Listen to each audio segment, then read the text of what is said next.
so hot in this kitchen. I think I need my own personal AC device. And maybe it's you or... Next dish.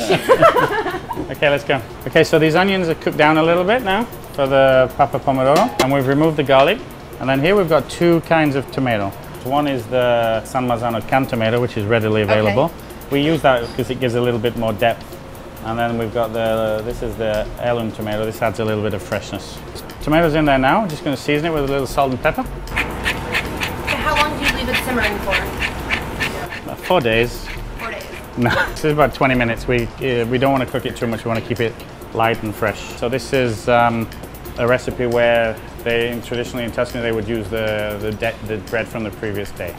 So we've got the bread, which is slightly hard. I wouldn't say stale, but it's a little pre-owned.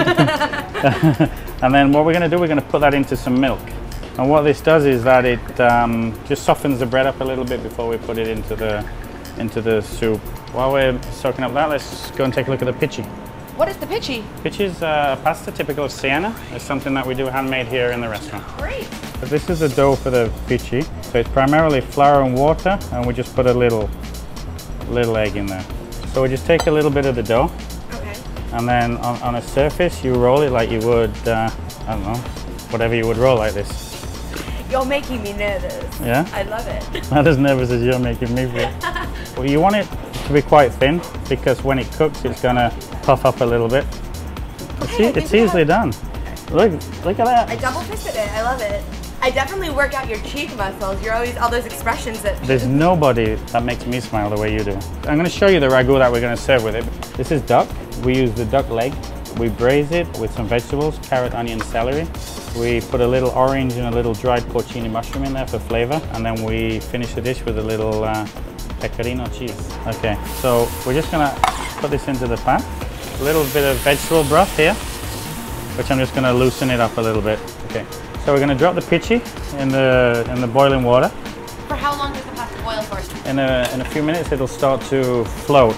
That's an indication that it's cooked when it starts to rise a little bit. Okay, so I'm going to a little bit of the cooking water and the pici into there.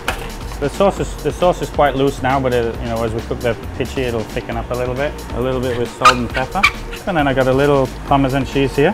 How long did it take you to perfect the flip, the chef flip? About 30 seconds, because if you cannot do that, then you should be somewhere else. So a little bit of butter, it helps emulsify the sauce and gives a little shine to it too. I love this.